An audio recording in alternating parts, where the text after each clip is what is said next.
kita ini nih yang banyak dirasain sama teman-teman PMP ya. Bagaimana rasanya kehilangan teman yang Aktif dulu. aktif dulu tapi udah pergi gitu ya, atau yang hilang, atau yang ngambek ya kan. Itu kan darah dan air mata kita kan.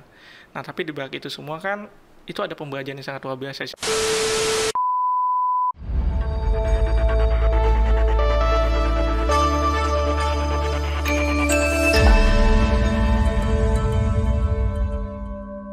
Jadi hari ini senang sekali bisa ketemu dengan dua tokoh ya. Ini tokoh tuh biasa udah uzur. Iya. Ini masih muda-muda, dua pemuda, dua anak muda yang saya kenal sudah lama. Yang satu anak Medan, anak Tanjung Balai, ketemunya di Wihara Dharma Bakti. Waktu itu saya kaget. Sebelah ini adalah Sekretaris Jenderal Sekber PVBI Pemuda Budayana.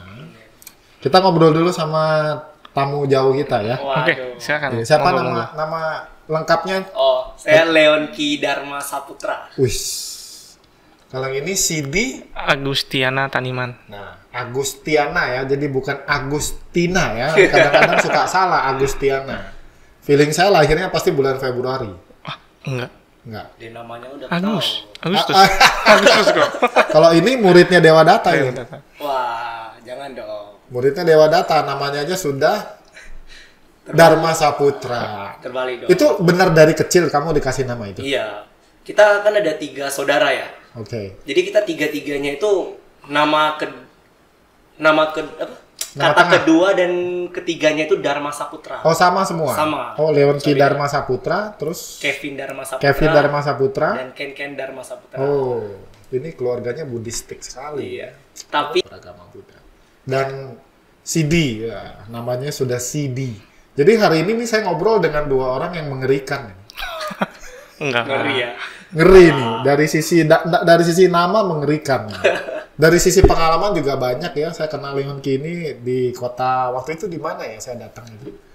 Pertama di Tanjung Balai Asahan. Tanjung Balai. Oh, jadi kamu tinggal di Tanjung Balai terus kemudian pindah ke Jakarta? Enggak, awalnya sih pindah ke Pekanbaru dulu. Oke. Karena kan ada keluarga di sana kan. Oke. Dan butuh anggota keluarga sendirilah Oke. yang membantu usahanya. Jadi ya saya ke sana gitu diminta sama nenek. Nah, saya ketemu kamu kan di Wihara Dharma Bakti Oh iya. Jelambar waktu itu ya. Iya, Waktu di iya. Pekanbaru juga aktif di Wihara. Iya, aktif. Di Wihara mana? Di Wihara DBC, Dharma Guna Budi Budi Center. Center. Iya. Iya, Itu kan sampingnya ke sekretariatan ya. Ya, samping sekretariatnya KBI kalau tidak Iya, salah. benar. Jadi kamu begitu pindah kemanapun kerjanya cari wihara? Iya. Untungnya ada wihara dalam lingkungan KBI kan. Oke. Jadi ya saya tertarik gitu. Ya Oke. gabung dah. Wah. Oke. Sebelumnya kamu pernah kenal Leonki atau gimana? Belum sih kok. Baru pertama kali lihat di STKN kemarin sih. Oh, lihat ya STKN Iya. kemarin. Iya. Kaget juga kalau ini anak Tanjung Balai pindah ke Pekanbaru terus kemudian ke Jakarta dan ketemunya di STKN ya. Ya kaget sih kok. Biasanya ketika seseorang pemuda itu udah banyak pindah-pindah itu untuk aktif di wilayahnya itu kurang. Lupa dia. Lupa ya kan. Nah, tapi kan kalau yang king ini kan istilahnya mencari lagi kan itu suatu hal yang bagus sih. Iya. Jarang ada gitu. Kalau nggak nanti dia berkhianat dengan namanya. Oh iya betul Dewa juga. Data. Dharma Saputra. Iya. Oke. Iya juga Ya, ya. kalau Sidi mungkin karena beliau mengambil peran ya. Beliau bersedia untuk berperan sebagai Sekretaris Jenderal Sekber PVBI periode 2021-2023. Oke. 2000 berarti tahun depan sudah Tahun depan Rengse menyelesaikan tugas ya, purna tugas. purna tugas sebagai sekjen. Nanti ditunggu sebagai ketua umum Sangga Agung. Kalau kemarin kan sempat menghadirkan Ko Amin dan Bu Lucy ya. Iya. Oh iya iya. Jadi sekarang kita berkesempatan ngobrol dengan Sekjen Sekjen, Sekber ya. PVBI.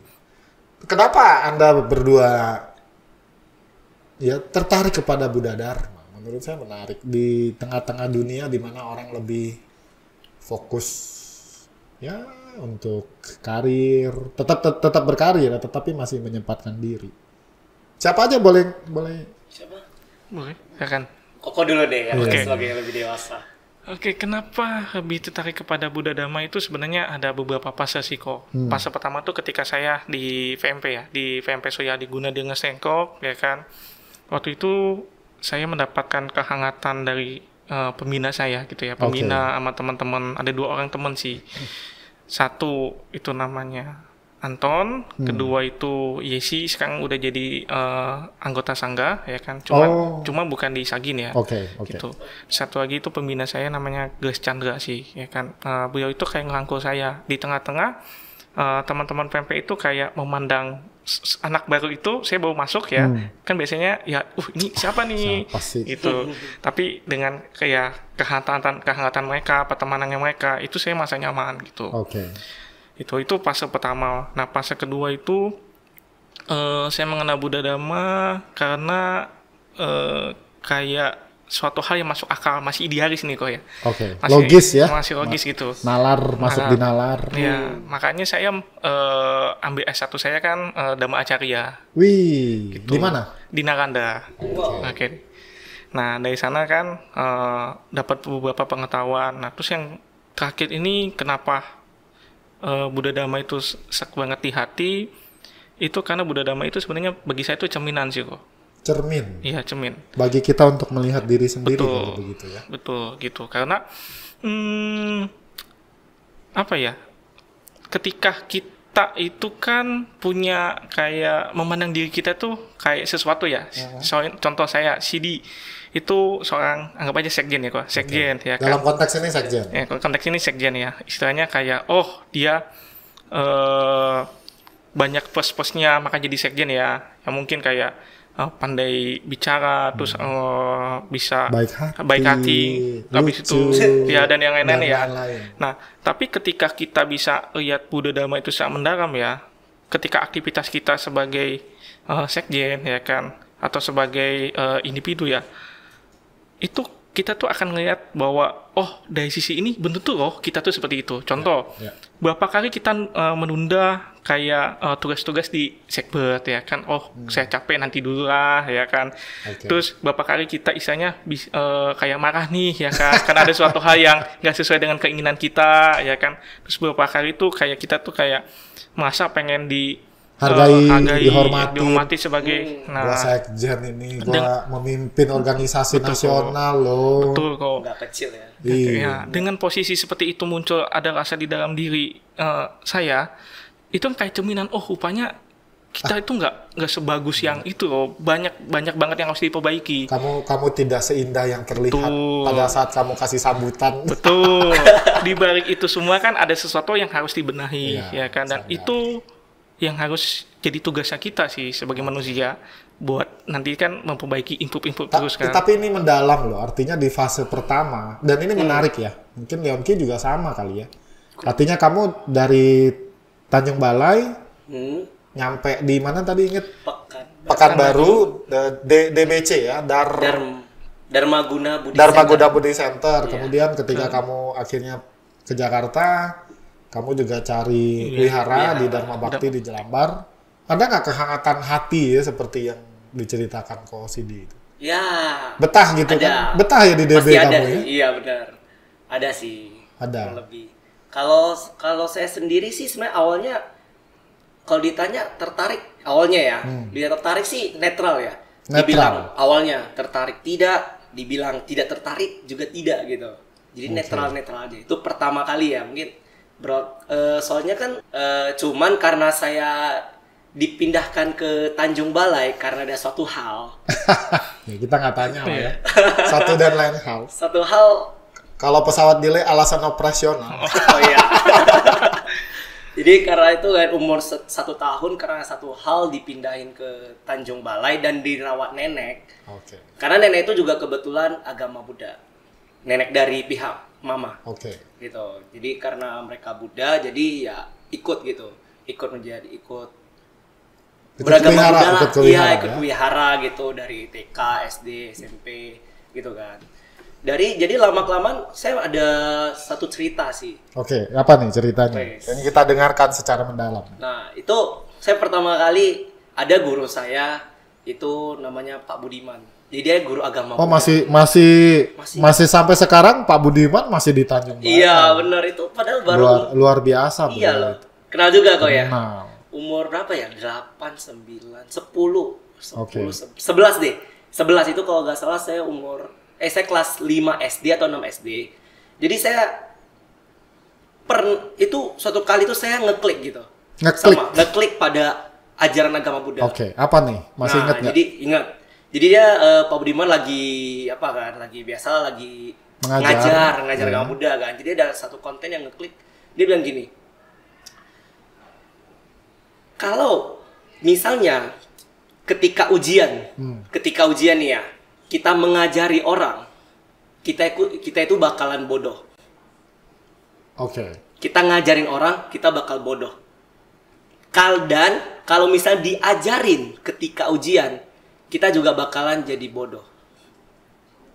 Dalam nih. Gua agak bingung nih. Ngerti nggak? Jadi intinya itu kayak ketika ujian itu kita tidak boleh mengajarin ataupun diajarin. Karena itu bisa membuat kita jadi bodoh. Mungkin kalau saya logikakan itu karena coba dijelaskan lebih dalam. Kalau dilogikakan mungkin karena ketika kita ujian, kita diajarin gitu ya. Kita diajarin itu kan berarti kita merasa nanti ketika ujian itu wah nanti ada yang ngajarin lah. Ya udah ngapain kita belajar gitu ya. Oke. Mungkin ke sana ya kali ya. Terus kalau ketika kita ajarin berarti kan kita membodohkan orang lain gitu loh. Dapat gak sih? Iya.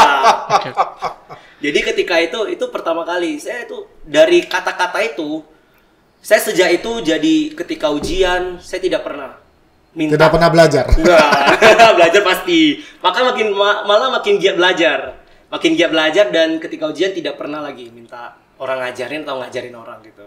Iya. Jadi ketika ujian nasional, sebelum ujian nasional deh. Di zaman kamu ada UN? Ada. Itu masih 2012. Uji nyali itu bahasa. Jadi ketika 2012 itu sebelum ujian nasional kan kelas 6 SD itu saya baru mulai belajar lah. Sebelumnya sih saya bodoh amat gitu. Bodoh amat terus ya udah ada orang pada baik sih sama saya gitu. Saya minta jawaban mereka kasih gitu kan. Jadi karena kata-kata itu mengubah saya. Mengubah saya untuk rajin belajar. Dia rajin belajar. Kelas 6 SD itu kan saya baru mulai belajar ya. Jadi banyak sekali pertanyaan yang saya ajukan. Karena pertanyaan yang saya ajukan banyak, bahkan guru sampai capek deh gue sama lu. Iya gitu loh. Sampai capek lah gitu. Tapi hasilnya puas gitu. Ketika ujian nasional, kayaknya saya merasa salah satunya saya sih yang tidak meminta jawaban dari orang lain gitu sih. Mandiri itu artinya. Ya memang Buddha Dharma salah satu yang saya dapatkan juga, Buddha Dharma mendidik kita untuk mandiri. Tapi mandiri ini bukan berarti kita nggak butuh orang lain. Iya. Harus hati-hati bahwa pada dasarnya hidup kan ini kan saling terkait. Ya. Jadi mandiri perlu karena karena kita bertiga misalnya saling mandiri, maka nanti akan makin kuat karena kita sadar selain mandiri kita harus paham bahwa ada yang namanya kesaling terkaitan. Yes. Tapi itu pada saat ujian aja gue ya. Tapi kalau pada saat belajar mah kita masih butuh lah ya. Betul. Kita nggak paham, minta ajar ke orang lain. Terus lama kelamaan ya itu karena belajar karma juga karena relate banget sih. Ya, Buddha Dharma it's always relate. Benar. Coba cari ada nggak sih yang nggak relate? Buddha Dharma ada nggak sih yang nggak relate dengan kehidupan kita misalnya di usia Anda sekarang? Yang nggak ketemu sih. Berhubungan semua kok. Semua relate. Iya. Hanya tinggal teman-teman pemuda dan kalau ngomong pemuda ini bukan berarti pemudi tidak dilibatkan ya. Iya. Kalau cewek ya. Jangan salah paham nih kok pemuda doang, pemudinya enggak. Jadi kalau kita bicara pemuda all include. Memang karena secara tata bahasa ya kadang lebih ke ya gitu deh ya. Ya apa sih nggak relate dengan Buddha Dharma coba sebagai pemuda ada nggak? Enggak ketemu. dari prosesnya mereka mencari jati diri, galau, ya kan, bahkan ya kok ya proses jatuh cinta dan patah hati dan Buddha Dhamma itu sama. Itu kita bahas di episode nanti lah ya. bulan 4, bulan 7 kita bahas tentang patah hati. Oke. Udah pernah kok ya. Oke. So speaking of pemuda, kan tentu tidak terlepas dari masa. Tadi kamu nyebut jati diri ya. Itu proses di mana teman-teman mencari siapa diri saya sesungguhnya. Dari pengalaman aktif di Wihara, di PMV, sampai di Sekber PVBI, kira-kira apa yang bisa di-share tentang itu? Mungkin Sidi dulu kalau ada yang bisa dibagikan. Untuk menemukan jati diri itu, biasanya itu sepengalaman saya kok ya. Sepengalaman saya itu terkadang kita kejebak dengan suatu hal yang ada di luar ya, dari sosial media, eksternal ya, dari sosial media atau teman kita yang istilahnya udah sukses kelihatannya bahagia. Akhirnya kita punya indikator bahagia itu seperti itu, ya kan. Semakin dicari semakin nggak ketemu. Sepengalaman saya, karena saya juga mengalami kayak gitu di tahun 2018 sampai 2020. Itu gagal COVID aja dikurung, akhirnya ketemu gitu ya. Gitu, semakin dicari semakin nggak ketemu, karena yang kita cari itu adalah gambaran yang ada di pikiran kita, gitu ya. Ideal yang kita imajinasikan. Betul, yang diimajinasikan kita. Padahal kenyataannya itu kan nggak seperti itu. Antara kenyataan dengan idealnya yang di pikiran kita itu kan nggak nyambung gitu. Dan makanya nggak ketemu. Dan ketika kita itu mau menemukan jati diri, ya kita juga harus kayak terima apa yang ada di dalam diri kita, gitu ya. Kita tuh seperti apa kita terima. Terus kita juga di dalam proses menerima itu rupanya ada kaitannya dengan orang lain sih kok. Nah semakin kita istilahnya tergantung kita lebih sering dekat sama siapa ya, pengaruh juga. Iya, pengaruh juga. Semakin kita dekat dengan orang yang istilahnya yang bisa memberi inspirasi, itu juga kita akan terinspirasi juga. Mungkin kita juga akan tahu kita tuh mau jadi apa, seperti apa. Itu sih kok. Dan apa yang Siddhartha Gautama rasakan ya, ketika dia merasakan kegalauan ya, itu juga kita rasakan kok, kegundahan. Contoh simpelnya adalah seberapa sering kita merasa bahwa pagi ketemu pagi itu cepat. Itu juga kan dirasakan sama Siddhartha Gautama gitu. Apalagi dia hidupnya senang-senang semua. Itu sama kok, Siddhartha Gautama juga mencari jati diri kan gitu. Itu sih kok. Dan untung dia jalan-jalan ke pasar. Oh iya, ngeliat peristiwa. Iya. Untung dia anak raja. Udah lu ikut gua sini, kemana? Gua mau lihat dunia nih. Dan kemudian ya, setelah melihat peristiwa yang menggugah, akhirnya Siddhartha pun memutuskan untuk meninggalkan rumah ya. Jangan bilang meninggalkan keduniawian, sebenarnya yang tepat itu gone forth, meninggalkan rumah. Tapi bukan meninggalkan rumah secara literal, enggak. Karena takutnya nih kan orang pada nggak mau jadi biksu atau biksuni ini kan meninggalkan rumah. Sudah bukan anak papa mama ya. Betul. Tidak seperti itu konsepnya, enggak. Ada yang bilang kabur dari rumah gitu ya. Itu yang stres, itu yang depresi.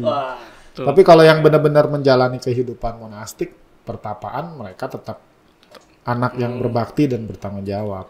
Iya. Kok jadi ngomongnya jadi biku.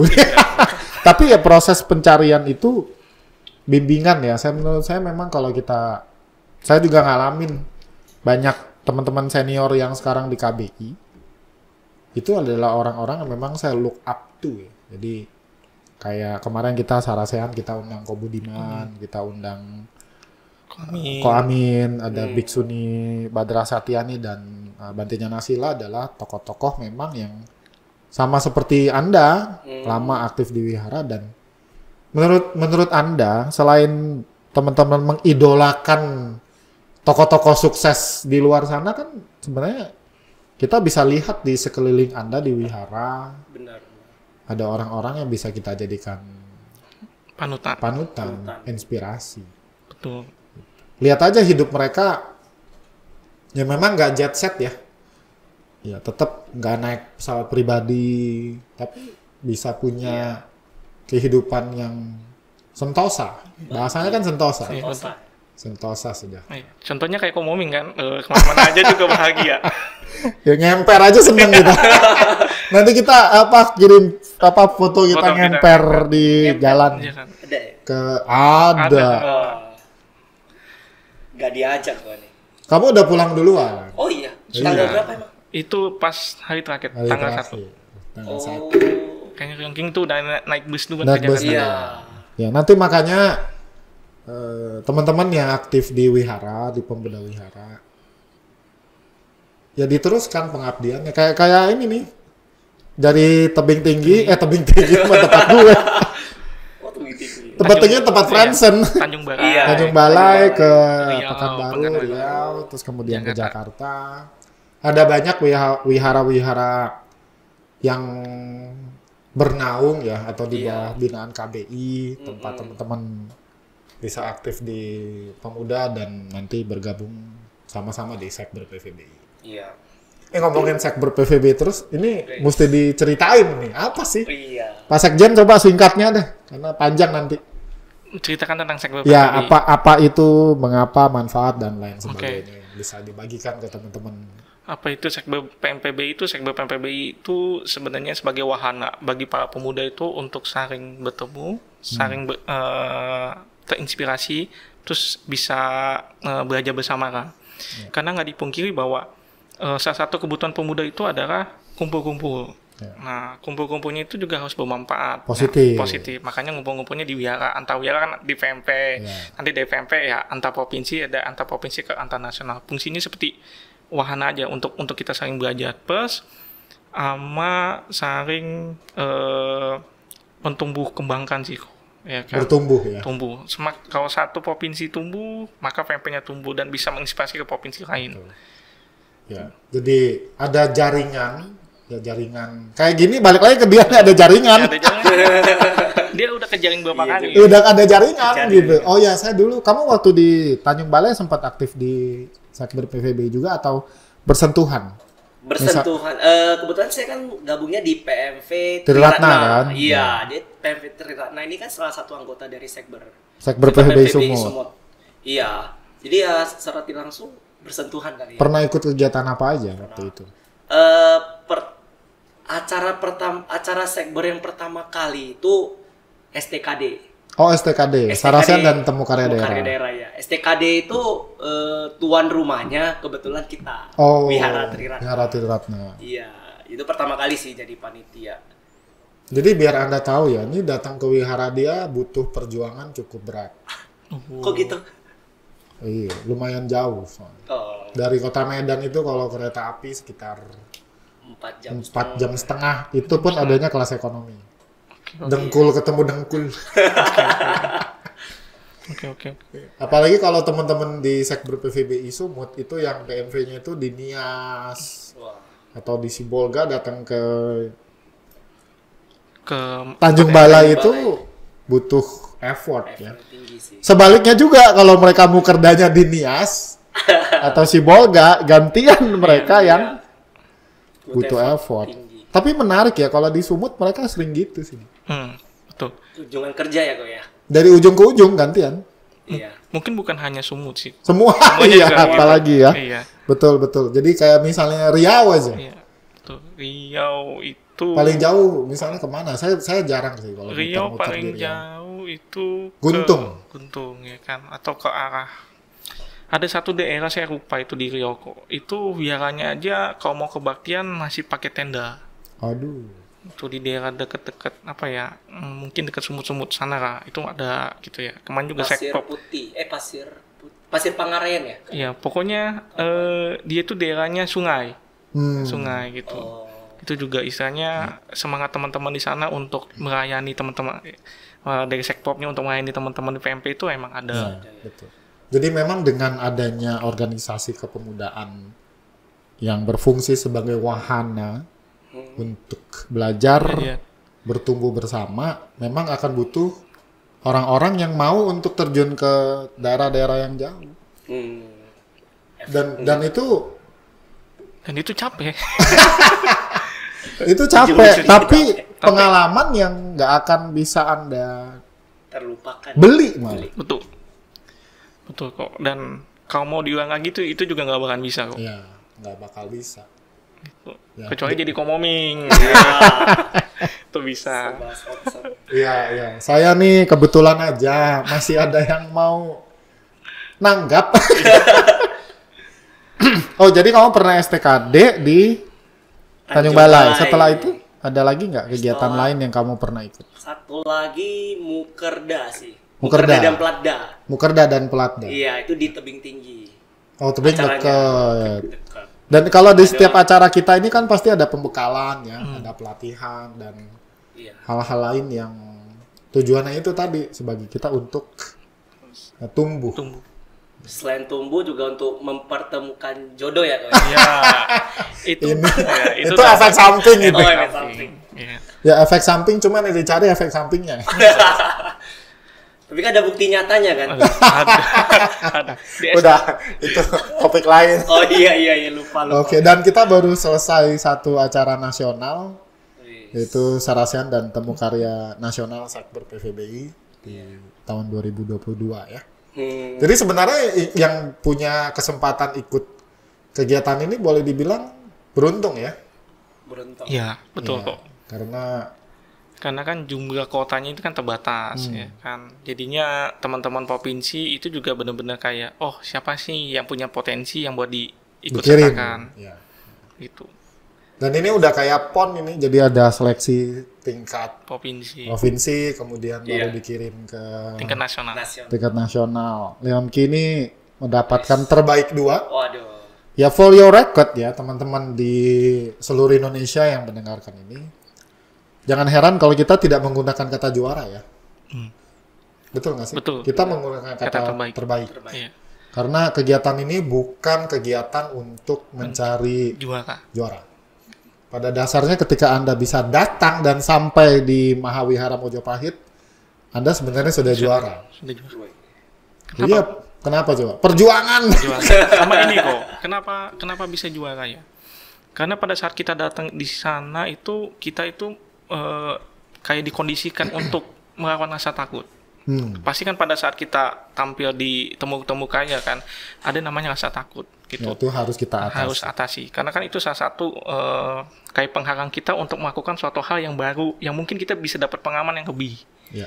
Gitu. Itu sih salah satu tujuan inti dari STKN. Betul. Dan kamu perhatiin ya. Gimana tuh? Kenapa kita nggak bilangnya lomba? Kalau perhatikan, ini sudah mulai kita istilah temu karya itu kita gunakan sudah bukan misalnya lomba cerdas cermat. Masih LCT kebanyakan apa? Lomba cerdas cepat tepat. Itu istilah di Sumut tuh. Oh, istilah di Sumut. Misalnya lomba Dharma Duta. Enggak, kita nggak pakai istilah lomba. Iya. Semua itu kita pakai istilah temu karya. Tahu nggak kenapa? Tahu. Ayo apa? Saya tahu sih karena kalau lomba itu lebih ke kompetisi. Oke. Dari kalau temu karya itu dia bukan kompetisi tapi hanya mempertemukan karya atau bakat dari berbagai. Gitu ya sih dia. Betul. Benar ya? Betul.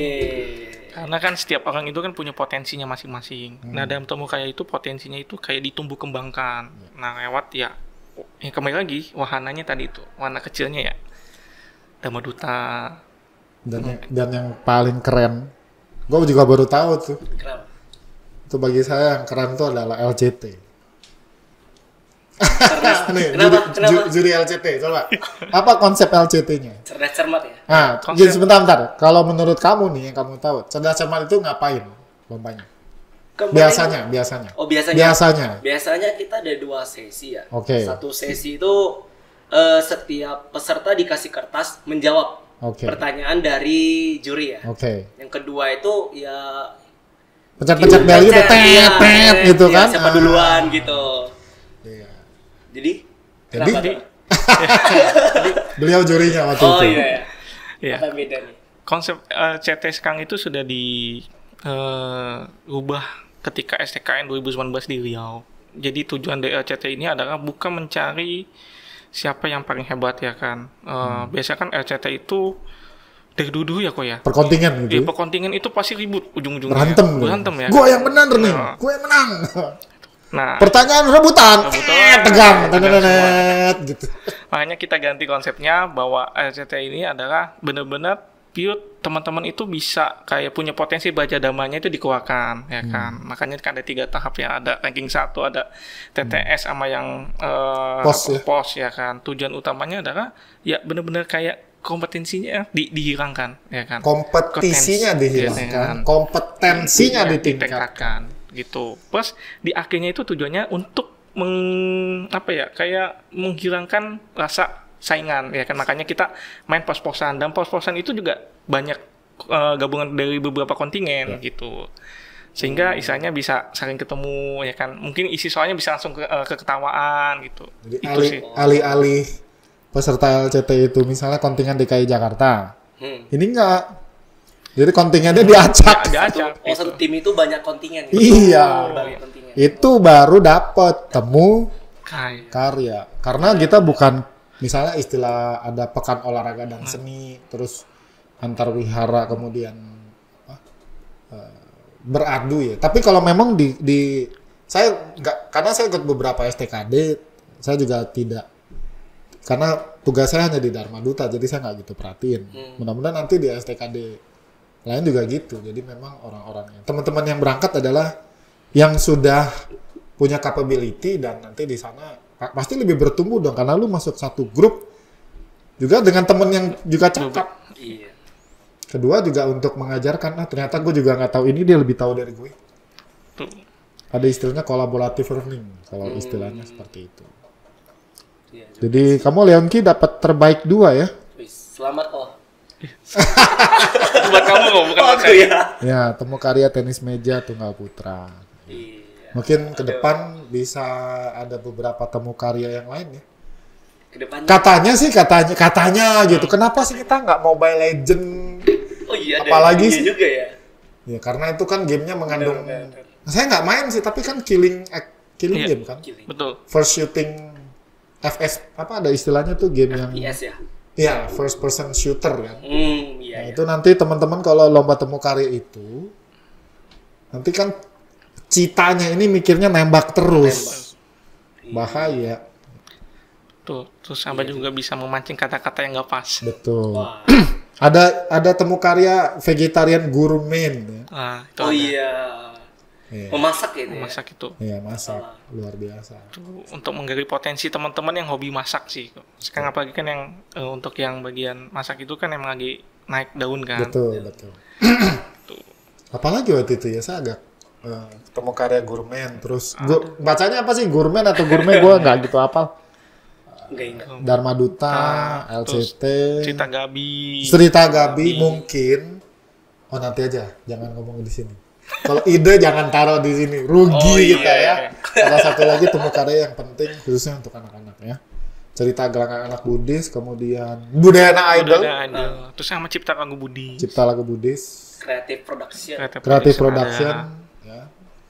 Nanti highlightnya mungkin udah bisa ditonton di Instagramnya Sekber PVBI. Oh iya. Udah ada. Seharusnya sudah ada. Ya. Kalau Day One sudah ada muka dia dan muka saya. Ya. Itu hari pertama itu kan ada highlight hari pertama gitu ya. Wah, hari pertama itu kan highlight pertama itu kan saya itu yang pertama gitu. Serasa bangga. Tapi setelah itu ada yang tanya itu dari kontingen Sumut ya. Katanya kamu ikut mana gitu? Iya, ini katanya dari Riau kan? Bukan, dari DKI. Jadi katanya dari Sumut pindah-pindah katanya. Ada yang bilang nomaden lagi. Kamu udah kayak pemain bola. Pindah dari satu klub ke klub yang lain. Tapi nggak apa-apa sih, kamu adalah pas banget hari ini kita ketemu. Ini ada real case, real example. Pada dasarnya kalau kita memang punya satu ikatan jodoh yang kuat dengan Buddha Dharma, itu terus dijalin. Ya, terus dijalin kemanapun Anda pergi. Kalau kita rasakan bahwa Buddha Dharma memberikan makna buat saya, ya yang harus dicari. Saya pernah ya di sebuah daerah itu, kalau dari tebing tinggi itu namanya Indrapura. 1 jam lah, kurang lebih 1 jam kalau dari rumah saya ke wihara itu. Kadang saya kalau pulang ke tebing, saya ada waktu, saya diundang, saya datang. Pernah saya ketemu satu anak Palembang. Jadi anak Palembang kalau saya tidak salah. Iya, kalau saya dulu di Dharma Kirti di Palembang. Lalu saya kerjanya deket sini. Saya cari-cari, ketemu wiharanya, datang. Jadi memang ya kembali ke diri sendiri, tetapi selama Anda mendapatkan manfaat dari Buddha Dharma, ya tergantung kita mau cari apa enggak. Betul. Benar, setuju. Karena itu kebutuhan sih kok sebenarnya. Iya. Kebutuhan karena ketemu banyak teman, kemudian bisa bertumbuh. Ya. Dan ini 2002, sebelumnya kan 2019. 19 Iya. 19 itu di Riau. Di Riau. Di kompleks sekolah Dharma Loka waktu itu. Beruntungnya saya jadi panitia juga. Oh, kamu panitia waktu itu? Iya, benar. 2018 sampai 2020 itu saya di Pekanbaru. Di DBC? Iya. Okay. Jadi kamu jadi panitia waktu itu? Iya, makanya kayak merasa, waduh, beruntung banget sih. Saya nggak lihat ya. Oh iya, saya juga. Momen itu di setiap STK pasti ada. Iya. Iya, dan gini loh, waktu saya kenal Sekber PVBI itu 98. Waktu itu saya kemudian 99 ke 2000 itu kan Munas. Saya sempat bantu jadi panitia. Dan di situ saya tahu, oh ya ada kegiatan seperti ini ya, seru juga ya. Terakhir itu STKN dilaksanakan di DKI. Di Taman Mini tahun 1995. Itu pertama kali ya? Enggak, maksudnya setelah 95 ke atas itu nggak ada kegiatan itu lagi. Gitu. Jadi saya kayak kehilangan, momen ya gue jadi peserta gitu. Kemudian singkat cerita ada keinginan kan untuk mengadakan kegiatan yang serupa. Kita kan mulainya dari STKW. Betul. Sarasyan dan teman karya wilayah. Dari wilayah kemudian dilakukan secara nasional. Itu di Palembang ya? Palembang pertama kali. Itu waktu itu 2012. 2012 ya? Iya. Kamu ingat ya? Iya, itu awal saya ketemu Komoming. Oh iya. Iya. Iya. Saya sempat jadi pembicara Sarasyan waktu itu di sesi pertama. Kemudian seterusnya 2012 terus itu kita kemana ya? Dari Palembang ke Palembang itu ke Jawa Timur. 2014-an seharusnya. Jadi Palembang, Jawa Timur, Lampung, Riau, kembali ke Jawa Timur. Ini DKI kapan jadi panitia? Waduh, saya sendiri nih. Iya, jangan kamu jawab, nanti kamu ribet ya. Iya. Kita lihat aja nanti hasil di Keputusan Munas. Rencananya tahun depan. Tahun tahun ini berarti tahun ya? ini ya, di Jawa Tengah ya? Jawa Tengah. Semoga nanti ada kegiatan yang sama. Karena gini loh, dan satu lagi yang penting nih sebenarnya untuk teman-teman yang jadi peserta ya. Idealnya keikutsertaan Anda sebagai peserta STKN itu bukan akhir dari keaktifan Anda. Iya. Itu malah harus jadi awal. awal. Semangat apa yang dibawa di STKN itu yang sebenarnya dibagikan ke teman-teman PMP kok. Gitu. Jadi nomor satu kan begini, kita juga mesti mengakui kegiatan sebesar ini, besar ini dalam pengertian ruang lingkup provinsi. Kedua, jumlah peserta. Ketiga, duit. Itu highlight. Highlight duit ini. Ini butuh duit ini. Duit itu yang tercatat, misalnya panitia, laporan keuangan misalnya ya. Sekian. Itu kan yang kelihatan. Belum ongkosnya teman-teman provinsi dan lain sebagainya. Tentu kita kegiatan ini tidak berhenti cuman di situ. Jadi yang udah jadi peserta tetap tumbuh kembangkan semangatnya. Ya karena bagaimanapun juga Buddha Dharma bisa terus ada bertahan itu karena salah satu jangan bilang karena anak muda. Salah satu faktornya adalah Anda yang masih muda. Betul. Gitu. Iya sih. Iya. Ya. Sehingga anak muda memang tetap harus didukung oleh wihara kan. Betul. Dukungannya emang perlu dirasakan oleh teman-teman kita sih. Iya betul. Ya karena kata ceritanya gini, anak muda ini punya tenaga nggak punya duit. Iya. Tapi untungnya beberapa wihara dan yayasan tuh mengerti sih kok. Akhirnya kan didukung. Sampai jumlah pesertanya tuh 370 lebih. 370. Iya. Peserta plus peninjau nggak ya? Iya, plus 370 ya. 370. Wow, Itu satu angka yang di luar dari ekspektasi kita yang di Sekretariat Jenderal. Itu. Dan apa ya? Untuk kegiatan juga kan berjalan dengan sukses gitu, terutama untuk sarasianya, kan banyak yang nanya. Iya, salah satu tolok ukur sarasian adalah dan untungnya ya kita pakai format yang cocok. Kan sarasiana semua kayak gini talk show. Oh iya, benar. Daripada Anda duduk, dengar, diam, dengkur. Ya betul. Dan ya saya sangat senang juga panitia mengundang narasumber yang memang cocok. Ko Budiman sangat cocok membawakan materi karena sesuai dengan ya passionnya dia sih. Passion dan dinamika yang ada sekarang ya. Masih inget nggak kira-kira yang dibawakan Ko Budiman? Saya nggak hadir sebenarnya. Kan belum datang. Saya lupa ingat sih. Cuman dibawakan ada tentang apa ya? Tentang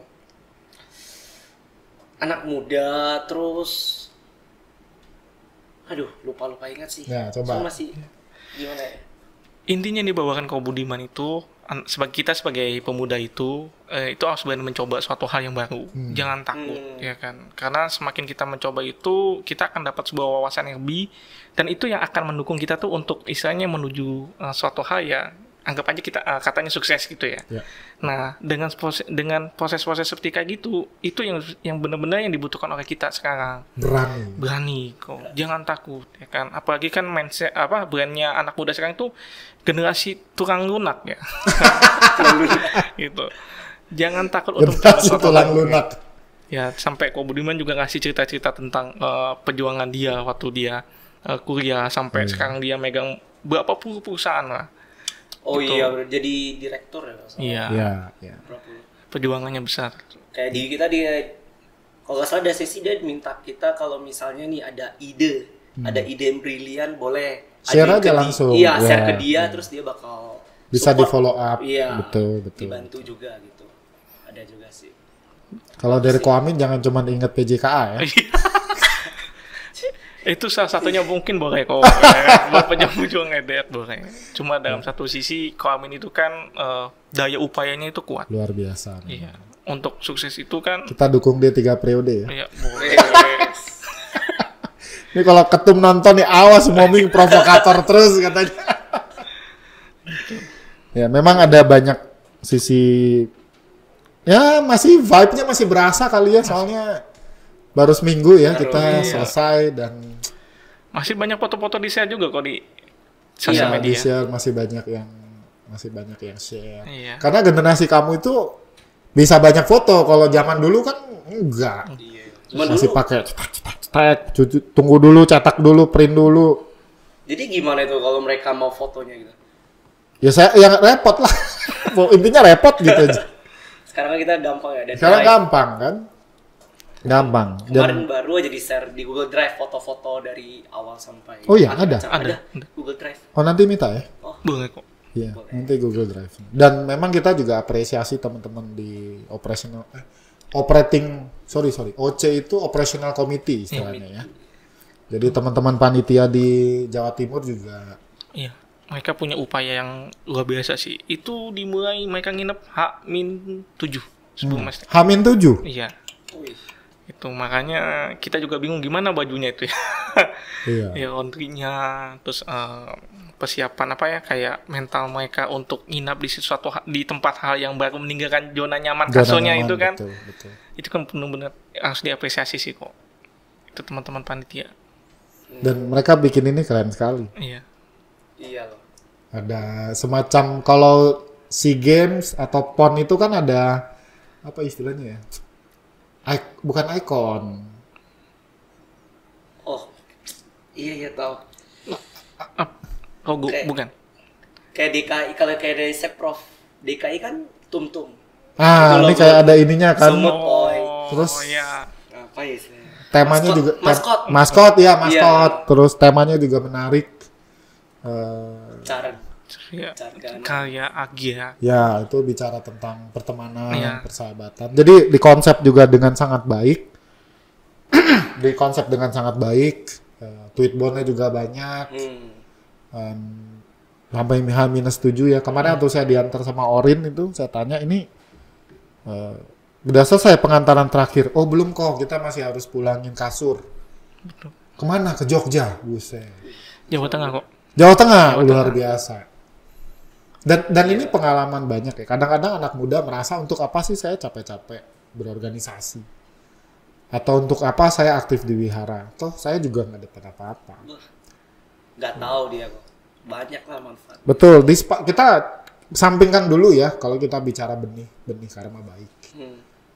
Tapi saya yakin kok ada karakter yang bertumbuh. Kamu nginep H-7. Dan itu nggak mudah. Sebagian orang tua nggak akan ngizin. Betul. Itu. Anak gue tidur di mana? Nggak tahu mah. Iya. Tidurnya sepotong. Ya, mandinya di mana? Kamar mandinya gimana? Ya gitulah mah gitu ya. Oh, tidurnya sih udah tahu kok. Itu ada apa ya? Rumah abu yang hampir jadi kita tidur di sana. Ya, ada rumah abu tinggal di sampingnya. Ya. Mandi ngantri. Kan? Kemudian tidur susun kembung. Dan itu semua pengalaman yang akan membentuk. Yang tadi kok Budiman juga bilang, keberanian untuk keluar dari zona nyaman. Kemudian untuk mengalami hal-hal yang sebenarnya asik juga kok. Gitu. Dan lu bersama dengan teman-teman yang berjuang bersama, bekerja bersama, tidak dapat bayaran secara materi, tapi ternyata di situ ada kebahagiaan. Iya. Dari zaman-zaman juga, mungkin dari zamannya Komoming di Sekber sampai sekarang juga itu sih. Yang diingat itu tidur bareng, mandi di kamar mandi yang darurat. Ya, ada yang gubu juga kan pas. Iya, dan banyak kenangan-kenangan lah gitu. Ya, di masa muda itu yang kita kumpulkan. Jadi nanti ada adversity quotient-nya tuh kuat. Jadi kegigihannya itu bisa terbentuk. Dan itu nggak bisa ada kalau kita memang nggak berani keluar dari zona nyaman. Betul, benar.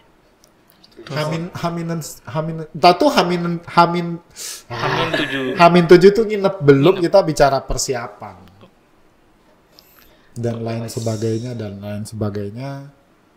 demi melayani teman-teman dari berbagai provinsi, berapa 370 peserta ya. Biasa sih. Memang suatu pengalaman yang sulit untuk diulang kembali. Bukan nggak bisa, tetapi sulit. Mungkin terulang juga beda ya kesannya, Pak. Oh iya, pasti beda. Tapi saya senang ya, menurut saya waktu selama saya di sana, satu kesan yang saya dapatkan rapi. Ya kita semua tahu lah ada apa di belakang layar itu kita nggak pernah tahu ya. Tetapi saya ketika sampai di hari pertama di pembukaan, kesan yang saya dapatkan rapi. Ya. Kemudian juga selain rapi, menurut saya ada banyak. Ya, nah, jadi saya ingat begini. Saya kan sering ke Surabaya. Tahun lalu itu mungkin 2-3 kali. Dan ketika saya sampai, saya banyak menemukan wajah-wajah yang saya kenal.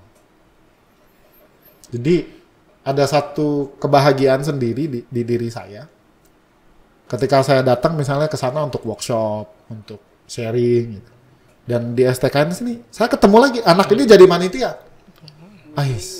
Jadi ada satu rasa haru yang for me personally, wah ternyata senang ya kalau kita bisa mendekatkan orang ke Buddha Dharma dan kemudian orang-orang ini merasa Buddha Dharma memberi manfaat, dia akan berkontribusi. Makanya perlu ya teman-teman di Sekber PVBI untuk bisa menyeimbangkan antara pemutaran roda organisasi dengan pemutaran roda Dharma. Jangan sampai nggak balance. Ini ngomong narasumbernya siapa sih? Kita juga belajar dari Komoming. Iya, jadi balance antara roda organisasi dengan roda Dharma. Sehingga teman-teman yang aktif di wihara ataupun di Sekber PVBI di provinsi apapun di pusat itu nggak semata-mata nanti cuman berorganisasi. Betul kok. Bahaya. Benar. Ya kan, kalau berorganisasi kan nanti terjadi apa ya istilahnya? Itu akan menyebabkan disharmonisasi sih. Ya, Terus keakuannya juga kencang. gua sekjen. Iya, gue sekjen. Ya. Aduh, pada itu berat sih. Gua sekjen. Lu tahu nggak? Gua nih, aduh, Gimana kok rasanya? tiap hari ya gimana rasanya nih? Belum sempat ditanya. Belum tahu nih. Orang mah cuma mikir gua dipanggil. Katas apa sambutan dari Sekretaris Jenderal Sekber PVB, saudari. Waduh. Saudara Sidi Agustiana SAG MM. Rasanya kok ya. Rasanya kalau dibilang lebih banyak suka sama dukanya mungkin ke arah gimana jelasinnya? Seimbang lah kok. Di balik duka itu pasti ada suka. Iya. Nah, dan lebih banyak istilahnya saya pribadi itu kayak bisa belajar untuk bagaimana melihat kebutuhan teman-teman, merangkul teman-teman, ya kan. Itu kan memang benar-benar harus tajam juga kan. Nah, tapi di balik kata-kata itu penuh dengan darah gitu ya. Iya, bagaimana nanti darah dan air mata. Darah dan air mata. Bagaimana nanti kita istilahnya kayak ngajak teman yang nggak aktif ya kan. Bagaimana kita ini nih yang banyak dirasain sama teman-teman PMP ya. Bagaimana rasanya kehilangan teman yang Aktif dulu tapi udah pergi gitu ya, atau yang hilang, atau yang ngambek ya kan. Itu kan darah dan air mata kita kan. Nah, tapi di balik itu semua kan itu ada pembelajaran yang sangat luar biasa sih kok, gitu kan. Ilmu yang di Sekretariat Jenderal itu bisa diterapkan di di dunia kerja, di keluarga, kan sama-sama berinteraksi. Betul. Gitu, di balik duka itu ada suka, gitu. Jadi jangan ngelihat bagi teman-teman yang di jajaran Sekretariat Provinsi atau Ketua PMP, jangan melihat bahwa itu sebagai beban. Itu kalau kita lihat lebih baik itu benar-benar karma baiknya. Ya. Beban kayak gini loh sebenarnya kan, hidup ini kan nggak lari dari namanya masalah. Tapi apakah masalah ini layak untuk dihadapi? Iya, gitu aja. Bertumbuh. Karena hidup kita ngomong hidup ya kok ya. Menarik, kita ngomong hidup itu nggak bisa kita atur. Ya. Kita mau ketemu orang yang seperti A, B, C, D, E. Out of control. Iya, nggak bisa. Gitu. Akan ketemu orang yang CDF. Ya, sesuai dengan dirinya masing-masing gitu. Nggak semuanya sebaik kamu. Betul. Oh. Iya. Iya, nggak semua orang sebaik kamu, tidak semua orang semulia Anda. Iya sih. Kita juga pasti akan ketemu orang yang di luar ekspektasi, dan baik di wihara maupun di dunia kerja kurang lebih sama. Dan apa? Mas, kalau dibilang masalah ya memang ada baiknya juga sih ya. Karena masalah ini kan satu hal yang bikin kita tumbuh juga. Iya. Terus satu hal yang bikin kita itu, wah, kita jadi pernah hadapin gitu. Misalnya kita udah pernah hadapin nih. Jadi kita kan jadi tahu problem solvingnya gitu loh. Jadi tahu. Jadi lain kali ketika kita udah hadapi, kita udah gampang. Dan gitu juga. wihara atau organisasi pemuda adalah sebuah tempat yang sangat layak untuk menjadi tempat belajar. Setuju. Betul kok. Saya seperti bisa jadi sekarang itu ya karena PMP. Ya, PMP karena sekber juga. Makanya di mana-mana saya masih mau bergabung di PMV. Karena manfaatnya itu yang luar biasa. Ya, dan balik ke yang pertama tadi, kau bilang ada kehangatan. Ya, menurut saya itu yang perlu untuk ditumbuh kembangkan. Karena kan kalau di wihara ada kehangatan dari pimpinan ya khususnya ya. Betul. Bagi saya gini, anak muda ini kalau di wihara A misalnya, mereka kan anak.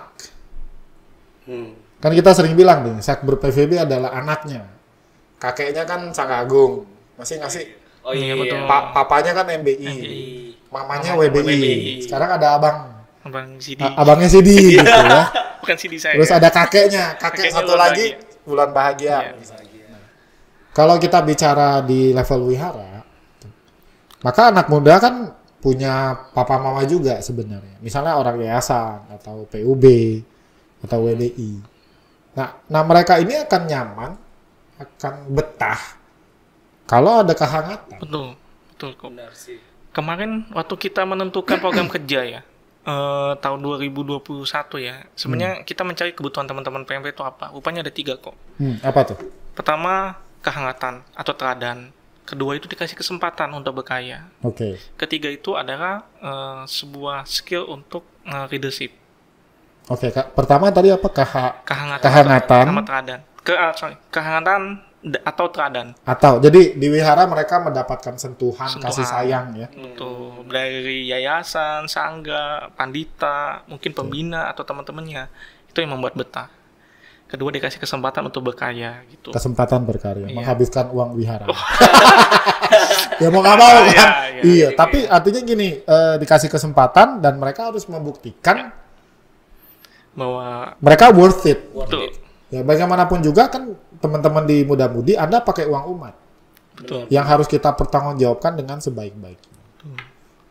Yang satu lagi adalah leadership skill. Ya. Karena kan nggak dipungkiri bahwa terkadang PMV itu bahwa saya kerja sendiri kok. Dan itu kan perlu skill bagaimana nanti teman-teman itu bisa mengelola orang lain. Betul. Udah itu aja kebutuhannya 3. Kita sediakan. Khususnya poin ketiga. Karena poin pertama disediakan oleh wihara. Poin kedua disediakan oleh wihara. Poin ketiga adalah disediakan oleh di Sekber PVBI. Kalau kehangatan saya pernah yang ngerasain adalah di satu kota. Di satu kota. Terus saya pertama niat nih pengen gabung di PMV sana gitu. Oke. Jadi saya udah datang berkali-kali tapi tidak mendapatkan kehangatan. Dingin. Iya, dingin, gak ada kehangatannya, gak ada interaksinya, bahkan saya ngobrol cuek. Malas. Jadi beruntungnya saya ada teman dari kota itu, saya ada teman yang saya dapatkan dari Tanjung Balai. Jadi kebetulan dia berkunjung ke Tanjung Balai dan dia juga PMV di sana seperti gitu. Jadi dia ngajak ke satu wihara dan akhirnya saya nyaman. Ya, betul. Itulah awal mulanya saya bisa gabung di sana. Sebegitu. Dan ya kita harus sadar ya bahwa namanya keberlanjutan Buddha Dharma ini kan butuh anak muda, butuh orang banyak dan salah satunya anak muda. Tentu anak-anak salah satunya, tapi kita bicara konteks anak muda. Dan merangkum apa yang tadi Sidi sampaikan, kemajuan Buddha Dharma yang dimotori oleh anak muda ini membutuhkan 3 hal. Kehangatan hati atau keteladanan, kedua adalah kesempatan, dan ketiga adalah leadership building capacity. Ya. Menarik sekali. Ada banyak hal yang bisa kita gali hari ini. Coba aja semua wihara itu ada memfasilitasi 3 hal ini ya. Oh bisa. Selama ini podcast ini kita dengarkan dan kita konsepkan tentu nggak masalah. Untuk yang ketiga sebenarnya Sekber PVBI sangat siap kok untuk menjadi leadership capacity building. Leadership building capacity sebenarnya lengkap. Ada banyak pembina, pemimpin yang bisa memfasilitasi teman-teman di PMV untuk belajar itu. Betul. Maka kemarin waktu STK ya kok ya, sebenarnya saya itu nyuri-nyuri waktu. Jadi semua sektor itu saya kumpulkan ya. Dan pada saat itu saya kasih sama-sama ya dan sama-sama nge-challenge sendiri mau nggak kita bikin sebuah job desk tentang tugas PMP itu apa. Salah satu itu nanti isinya itu. Jadi nanti ngajak bareng semua teman-teman provinsi untuk membuat itu kok. Jadi ada persembahan untuk teman-teman PMP. Mungkin nanti juga melibatkan Komoming untuk. Nanti saya kasih satu berkas di MBI itu ada yang namanya pedoman penyelenggaraan pelatihan. Dan di dalamnya itu sudah ada deskripsi pekerjaan tim kerjanya. Tinggal saya share, Anda tinggal modifikasi nanti. Itulah kebahagiaan kita berada di keluarga budaya Indonesia. Adiknya butuh sesuatu, abangnya udah punya. Tinggal kita kolaborasikan saja ya. Oke, baik. Sidi dan Leonki, terima kasih banyak untuk waktunya hari ini. Terutama juga teman-teman di daerah, panitia STKN, baik steering committee maupun operational committee yang telah bekerja luar biasa sehingga banyak kebahagiaan yang terwujud di selama kegiatan ini ya. Dan mari kita tetap aktif untuk kemajuan dan perkembangan budaya. Sadu.